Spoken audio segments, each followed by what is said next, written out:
아시겠습니다만은 이 공약을 내건 것이 제가 선거 공약이었어요.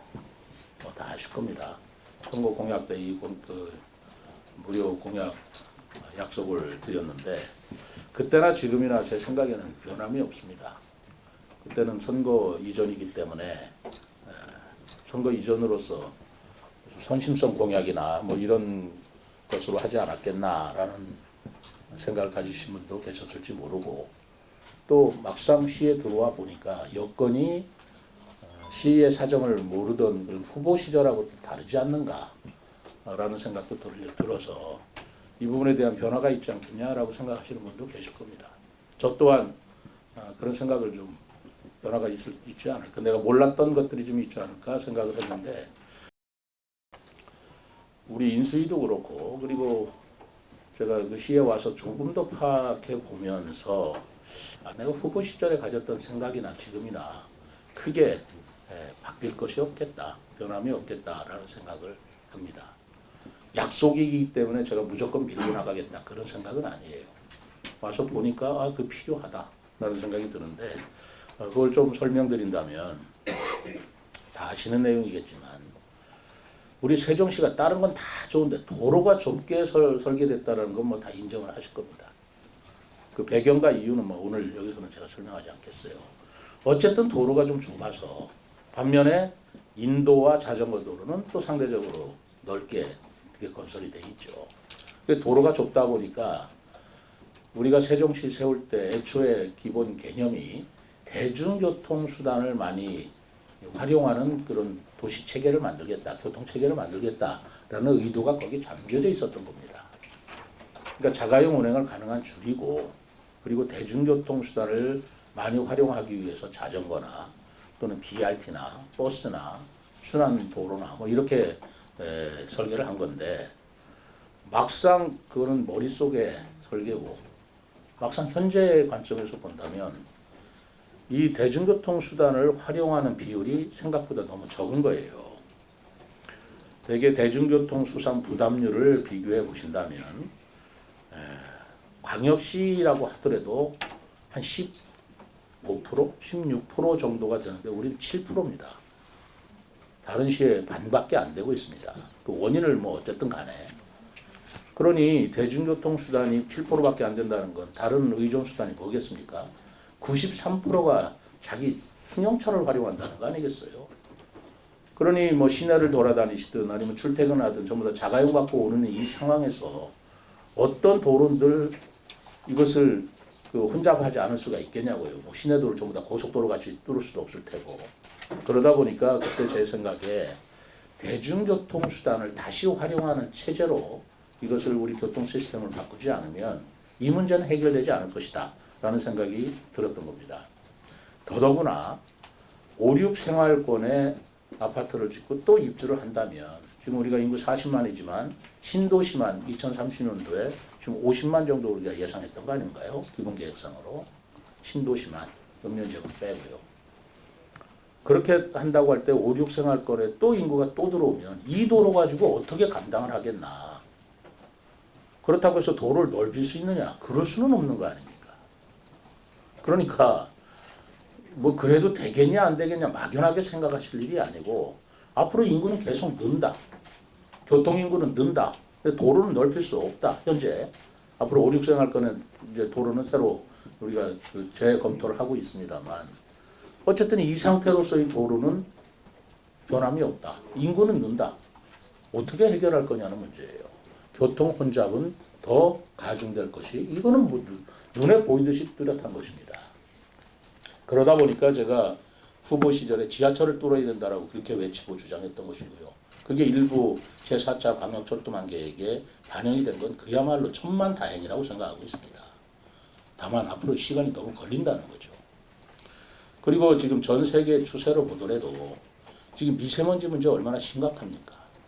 그리고 저는 미세먼지나 또 탄소 뭐 저탄소 문제 이것도 있지만 에너지 문제 어떻게 해결할 거냐는 문제가 더 커요. 지금 경유나 우리 휘발유 값이 이렇게 오르고 있는데 그 에너지 부담을 우리 시민들이 다 안고 가셔야 됩니다. 이 문제를 생각한다면 앞으로의 솔루션은 결국은 자가용보다는 대중교통 수단일 수밖에 없다라는 제 생각에 이르게 된 것입니다. 그럼 대중교통 수단이 세종시에서 이용할 게 뭐가 있을까요? 다른 도시 같으면 지하철도 있고 버스도 있고 뭐 트램도 있고 다 있겠지만 우리로서는 현재 버스밖에 없지 않습니까? 우리로서는 버스밖에 없지 않습니까? 그래서 이 버스를 최대한 활용하기 위해서 그리고 자가용 운행을 줄이기 위해서 버스 요금의 무료화를 도모하자. 버스 요금의 무료화를 한다면 버스를 타기 위해서 자가용을 얼마나 운행을 자제할지는 솔직히 미지수입니다. 미지수지만 여러 가지 정책 수단을 강구해서 자가용 운행을 줄여야 하는 게 우리의 숙제인 것이지 이 이후에 그거 되겠냐라고 해서 걱정한다고 될 문제가 아니라고 저는 보고 있습니다. 그만큼 저는 절실하다는 얘기예요. 그래서 대중교통을 무료화하는 시책을 쓰는 것이 우리 세종시만의 사정으로 볼 때 불가피하다라고 저는 보았습니다. 그런데 우리 세종시는 제가 다시 또 분석을 해볼 때 이 대중교통 수단을 무료화한다는데 최적지 같은 생각이 또 들어요. 그건 참 다행이라고 생각합니다. 첫째로 이 대중교통을 무료화한다는 것은 이 버스를 이용하시는 승객 전부들한테 버스 요금을 안 받는다는 것인데 가장 문제가 되는 게 교통회사, 운수회사 아니겠어요? 버스회사 아니겠습니까? 버스회사를 얼마를 보전을 해줘야 그들이 시에 호응을 하고 협조를 할 것이냐를 생각하면 쉬운 일이 아닙니다. 다른 지역은 이 여러 수십 개 버스회사가 있을 때 그 이해를 다 조정한다는 게 쉽지가 않을 거예요. 근데 우리 세종시는 세종교통, 그 민영으로 운영하는 버스회사가 한 곳밖에 없고요. 그리고 교통공사를 만들어서 이미 공영화를 하고 있기 때문에 비교적 그 민간 교통회사와 이런 문제를 조정하기가 다른 지역보다는 비교할 수 없이 유리한 입장이다 라고 생각을 하고 있습니다. 쉬운 일은 아니지만 다른 데보다는 덜 어렵겠다는 그런 판단이 쓰고 있는 거죠. 그리고 재정 문제 자꾸 말씀을 하시는데 어차피 세종시에서 그 우리 개인 운송업체 세종교통에 지원금을 400억을 해마다 주고 있습니다. 어차피 세종교통도 적자입니다. 그 적자를 우리가 시에서 지금 보존하고 있지 않습니까? 보존할 수 없는 방법이 없어요. 그 400억을 주고 있습니다. 반면에 우리 세종시 교통공사에서 얻는 수익은 얼마? 174억에 밖에 되지가 않아요. 그러면 174억 수익을 얻는데 그것을 포기하면 전부 다 무료화가 되는 거 아니겠습니까? 그러다 보니까 지금 우리 현재 체계로 볼 때 버스 요금을 무료화시킨다고 해도 시에서 재정을 더 부담하는 추가 부분은 아까 174억 조금 플러스해서 한 180억, 200억 정도 추가 부담을 한다면 그런 버스 무료화가 가능하겠다라는 생각을 한 것이고 이것은 제가 그 후보자 시절에도 똑같이 말씀을 드린 기억이 납니다. 그렇지 않습니까? 200억 정도를 해마다 드린다는 게 부담이 된다면 되는 것이지만 그러나 여기에 따른 또 부가 효과가 저는 매우 크리라고 생각합니다. 우선 첫째로 기름값이 안 들 거 아니겠어요. 자가용을 안 갖고 나온다는 전제 속에서 우선 그 우리 시민들의 자가용 운행에 따른 기름값 절감되는 그 액수 그것은 114억에서 감세해야 될 내용이고요. 그 다음에 탄소 절감이나 미세먼지나 환경 문제를 생각한다면 더욱더 그 비용은 가늠할 수가 없죠. 그래서 BC 분석을 해봤습니다. 지금 용역 회사한테 이 부분을 BC 분석을 해봐달라라고 했더니 지금 잠정적인 것이기는 하지만 BC 분석이 1.6으로 굉장히 높은 게 나왔어요. 그러니까 우리가 100억을 썼을 때 160억에 우리 시에 돌아오는 효과가 있다는 것이죠. 그렇다면 해볼 만한 가치가 있는 겁니다. BC 분석상에 일이 안 논다면 굉장히 고민을 했을 거예요. 근데 BC 분석상으로는 그런 여러 가지 간접적인 효과까지 포함해서 1.6을 더 넘고 있다라는 잠정적인 그 내용을 제가 보고를 받았고 그렇다면 우리가 해볼 만하다라고 생각한 거예요. 관건은 뭐냐?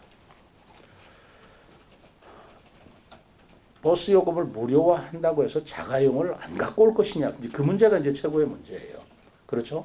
버스 요금은 안 받으니까 200억 정도의 말하자면 그 재정 부담은 되는데 그 효과가 나오려면 자가용을 갖고 오지 않았어야 됩니다.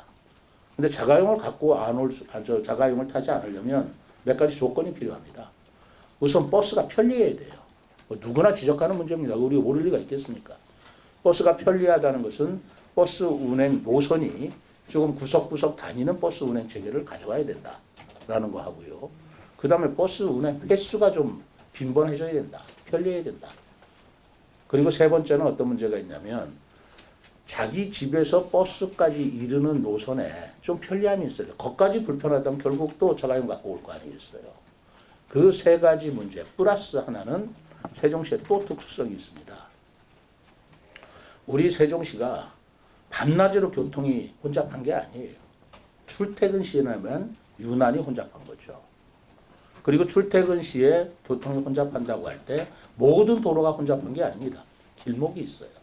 저는 굉장히 유리한 조건이라고 생각합니다. 그러니까 그것은 뭐냐면 결국 이 우리 세종시의 자족 기능, 제가 그렇게 외치는 자족 기능의 문제이기도 한데 지금 세종시 내에 공무원들은 자기 직장이 있으니까 뭐 그리 문제가 없어요. 그런데 대전이나 청주나 천안이나 여기에 직장이 있는 분들은 할 수 없이 자가용을 끌고 갈 수밖에 없고 그 골목이 전부 다 출퇴근 시간에 꽉 막히는 거 아니겠습니까? 그렇지 않습니까? 그러니까 그 부분에 우리가 초점을 두어서 해결 솔루션을 찾으면 교통 혼잡도 피할 수 있고 그리고 자가용 운행도 우리가 줄일 수 있겠다라는 생각이 들어서 거기에 지금 그 초점을 맞춰서 검토를 하고 있습니다. 제가 강조하고 싶은 것은 제가 교통 무료화하니까 이 내용을 깊은 세종시의 특성을 여러분들은 다 아시니까 이해를 하시는데 모르시는 분이 있어서는 이게 무슨 포퓰리즘 아니냐, 무슨 복지 대책 아니냐 이렇게 생각하시는 분이 많아요. 저는 절대로 이 복지 대책으로 이걸 추진하고 싶은 생각이 없습니다. 저는 이것은 교통 대책이고 에너지 대책이고요, 환경 대책이라고 보고 있어요. 버스값이 없어서 우리가 버스를 지원해 줄 만큼 이렇게 우리가 세종시 시민들이 재정 형편이 어려운 그런 시가 아닙니다. 그렇기 때문에 이것을 포퓰리즘이다, 뭐 인기 영합이다, 내지는 복지 정책이다라고 보는 시각은 오늘 제 설명을 듣는 이 지금부터는 그건 아니다라는 걸 좀 이해를 해주셨으면 좋겠어요. 이건 교통 대책이에요. 그래서 저하고 그때 그 상대 후보하고 TV 토론할 때 이 문제를 가지고 우리 상대 후보께서는 이건 단계별로 하자. 왜 재정 부담이 크니까 5, 600 든다고 뭐 그렇게 주장했던 걸 기억을 합니다만 재정 부담이 크니까 단계별로 시행하겠다. 먼저 노인이나 청소년부터 무료화를 하고 그리고 나서 확대시키는 걸로 검토를 한다고 그러길래 제가 아마 기억을 하실 겁니다. 그건 복지 대책이지 교통 대책이 아니고 그랬습니다. 왜냐하면 지금 저는 자가용의 개별 차량을 운행을 줄이는 게 목적인 건데 청소년이나 노인들이 자가용 끌고 나오시는 분들이 아니잖아요. 그분들 요금 무료화한다고 교통 문제가 해결되는 건 아니잖아요. 그분들한테 복지적인 혜택을 드리는 거지 교통의 문제 해결되지 않지 않습니까? 차라리 자가용을 갖고 나오시는 젊은층들한테 무료화를 해드려야 이분들이 안 갖고 나오는 거지 그런 청소년 노인한테 무료화할 일이 아니다라고 제가 분명히 단호하게 얘기했던 기억이 납니다. 맞습니다. 이건 복지 대책이 아니에요. 그렇기 때문에 저는 전 시민한테 대상을 하는 게 옳겠다고 지금도 생각하고 있는 거고요. 그런 관점에서 볼 때 우리가 해결해야 될 문제점이 지금 많이 있습니다. 그걸 이제 올해 내년을 거쳐서 제가 집중적으로 검토를 하려고 합니다. 첫째, 버스 노선 체계를 편리하게 재편해 줘야 됩니다. 그런데 이것이 버스 요금을 버스 회사에 맡기면 불가능해요. 버스 회사가 손해보고 버스 운행 그 노선을 바꾸겠습니까?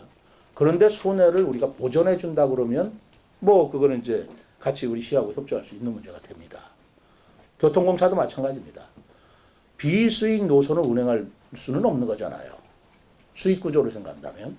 그러나 그 버스 요금에 대한 적자를 보전해 준다라는 전제에 쓴다면 어차피 이리 돌리나 저리 돌리나 적자가 보전된다면 그 시민들한테 편리한 버스 노선 체계가 가능하리라고 봅니다. 그래서 지금 버스 그 노선 체계를 재검토하는 지금 용역도 주고 있고 전문가들한테 그 과정에서 저는 시민들의 의견도 적극적으로 수렴을 하고 공청회도 할 생각을 가지고 있습니다. 그리고 두 번째로 버스 운행 횟수를 늘려야 되는데 그럼 버스 수가 많아야죠. 그래서 올해 제가 버스 42대를 늘립니다. 그래서 그 장애인이나 여러 가지 교통 약자들을 고려해서 그 늘리는 42대의 버스는 전부 다 저상버스로 구입을 하려고 합니다. 필드헤어도 차고 갈 수 있고요. 유모차도 탈 수 있는 거죠. 그리고 수소버스, 전기버스로 전부 다 만들어서 우리가 미세먼지라든가 환경 문제에 도움이 되려고 하고 있습니다. 이미 그 발주를 했습니다. 42대 버스를 발주를 해서 그 42대가 발주가 된다면 그 버스는 출퇴근 시간에 출퇴근 노선에 집중적으로 투입해야 되겠다라는 생각을 가지고 있고 그런 걸로 지금 검토를 하고 있습니다. 그리고 세 번째로는 집에서 이제 우리 전문가 얘기는 도어 투 도어라고 얘기를 합니다. 집에서 사무실까지 이르는 동안이 버스는 좋은데 버스 정류장까지 또는 상대방 지역에서 버스 정류 사무실까지가 불편하다면 할 수 없이 또 자가용을 탈 수밖에 없지 않겠습니까? 그래서 지금 저희들이 검토하고 있는 것은 자전거 어울링이 됐던 자전거입니다. 예를 들어서 저는 버스 정류장마다 자전거 거치대를 만들도록 지금 추진할 것입니다. 그래서 버스 노선이 아파트에 가깝게 순환하는 체계를 우선 만들어 드리고 그리고 정류장까지 이르는 길은 자전거를 타고 가서 거기서 거치를 해놓고 버스를 탈 수 있는 그렇게 연결을 시켜 드려야 되겠다 생각을 합니다. 그리고 그러면 뭐 대전이나 청주에 내려서 사무실까지는 어떻게 할 것이냐 이 문제가 좀 숙제로 남아요. 그래서 지금 어떤 생각까지도 가지고 있냐면 차라리 자전거를 싣고 갈 수 있는 그런 캐리어까지도 한번 검토해보자 라고 생각을 하고 있습니다. 버스에 매달고 가는 캐리어 시스템 있지 않습니까? 근데 그렇게 되면 또 이 타고 내리는 또 자전거를 싣고 내리는 시간이 또 문제가 되기 때문에 이 문제는 앞으로 전문가의 좀 검토를 갖는데 이렇게 여러 가지 방안을 지금 검토를 하고 있다는 말씀을 드리는 거고요. 반면에 우리가 자가용을 타는 것이 좀 억제를 해야 될 필요도 있습니다. 그러니까 서울 같은 데서도 자가용을 타고 그 통행을 하면 거기에 따른 적절한 억제책, 제재책을 쓰고 있는 것들 이것도 연구해 볼 일이다. 그래서 좀 미안하지만 자가용은 가능한 갖고 오지 않게 하고 그리고 대중교통을 이용하는 수단으로 가야 되겠다. 저는 우리 세종시청 공무원들부터 내년 이후 지금 이제 준비를 하고 있습니다. 자가용 출퇴근을 좀 억제시켜야 되겠다. 그래서 우리 통근버스를 임대로 하든 구입을 하든 좀 활성화시켜야 되겠다. 그렇게 지금 검토를 해나가고 있습니다. 어쨌든 자가용 차 수를 줄일 때 주차장 문제도 해결이 되고 주차 요금 문제도 현실화시킬 필요가 있다고 하겠습니다. 그렇게 해서 우리 세종시가 대중교통을 통해서 그래도 편리한 그런 교통체계로 바꿔나가지 않는 이상은 앞으로 시간을 가면 갈수록 우리가 개발이 끝난 도시가 아니지 않습니까? 5, 6생활권의 그 개발이 계속 이루어진다고 생각한다면 교통 혼잡도가 훨씬 더 가중된 걸 뻔히 아는 입장에서 대책 없다 이럴 수는 없는 거 아니겠어요? 그래서 제가 이 전국에서 최초로 또 이게 선진국의 추세라고 저는 보고 있습니다. 저도 사실 몰랐습니다. 이게 선진국에서 어느 정도 되고 있는지를 몰랐어요.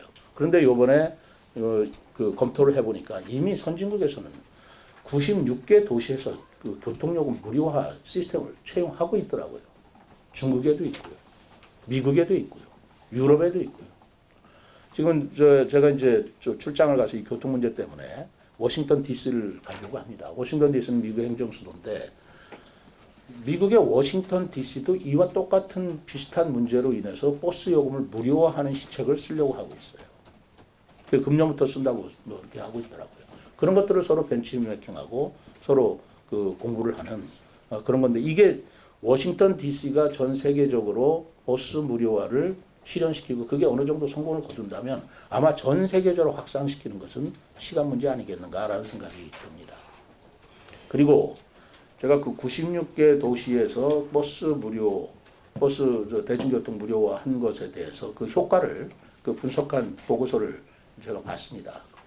그랬더니 그 효과가 큰 것도 있고 작은 것도 있겠지만 대체적인 큰 효과는 확실하게 그 대중교통 이용자가 늘었다는 거예요. 그거는 뭐 전 세계적 공통적인 사안입니다. 그래서 교통의 그 교통 약자들의 편리함 그것이 있어서 교통 혼잡도가 줄었다라는 게 공통적으로 나와 있는 효과고요. 두 번째로는 경제 활동 말하자면 이동 인구가 부쩍 는다는 거예요. 증가한다는 거예요. 그러다 보니까 사실 버스 요금 별거 아니다 그렇지 않습니다.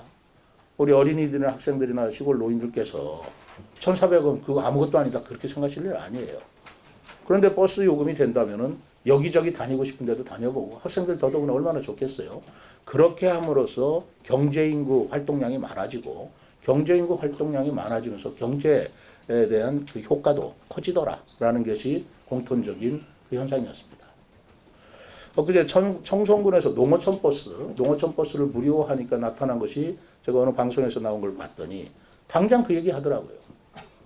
노인들이 다 버스가 농어촌 버스 무료 타고 나와가지고 시내 돌아다니면서 또 소비도 하고 뭐 커피라도 사드시고 할 거 아니겠어요. 그러다 보니까 경제적으로도 굉장히 도움이 되더라. 그러면서 굉장히 성공했다고 이렇게 홍보하는 걸 봤습니다. 우리 세종시의 그러한 모델이 그대로 적용돼서 정말 그렇게 순기능만 있을까라는 것은 저도 솔직히 말해서 미지수이긴 합니다만 어떻게 모든 정책이 앞에 환히 보이는 걸 가지고 하겠습니까? 제가 이런 것을 보고 제가 창조와 도전의 미래 전략 수도라고 하는 것이고 이것이 바로 세종의 미래다라는 구에 걸맞는 시책이다라고 생각했습니다. 우리가 성공한다면 전국의 다른 도시에서도 반드시 뒤따르는 시도가 있을 거라고 봅니다. 세종이 대한민국을 이끌어가는 미래의 도시로서 한번 꼭 성공시켜야 되겠다라는 말씀을 드립니다. 아직은 용역이나 우리 실무자들의 우리가 TF를 만들어서 지금 이거 굉장히 심도 있게 검토하고 있는데요. 아직도 확정된 것은 없습니다. 그러나 이런 방향으로 간다라는 것 정도는 우리 지역에 있는 언론인 여러분들한테 제가 말씀을 드려서 궁금증이나 호기심이나 오해가 없으시도록 하는 게 옳겠다라는 생각이 들어서 오늘 말씀을 드리는 거고요. 아직 확정된 건 없기 때문에 이제 차차차차 시간을 가면서 여러분들한테 더 좋은 방안들을 제시하기도 하겠습니다. 예를 들어서 무료화하는데 그 방법은 뭘로 할 것이냐, 현금 지급으로 할 것이냐, 영인전으로 드릴 거냐, 아니면 보전액만 메꿀 거냐, 뭐 여러 가지 방법이 있지 않겠어요? 우리 지역 경제에 가장 도움이 되는 방향으로 그리고 기왕의 재정 지출이 있지만 그 재정이 우리 시민들을 위해서 선순환되는 그런 방법들을 지금 굉장히 연구하고 있다는 말씀을 드립니다. 그래서 오늘 말씀드린 것이 뭐 확정적이거나 발표라고 생각하지 마시고 여러분들이 하도 궁금해하시고 우리 나라에서 한 번도 해보지 않은 시책이기 때문에 세종시에서 시도한다는 이것이 도대체 어떤 효과를 갖고 있고 어떤 배경을 갖고 있느냐를 가지고 하도 개별적으로 저한테 물어보셔서 제가 이렇게 원칙적이고 대략적인 말씀을 드리는 걸로 이해하시고 여러분들께 이렇게 이해해 주시면 고맙겠습니다. 네. 감사합니다.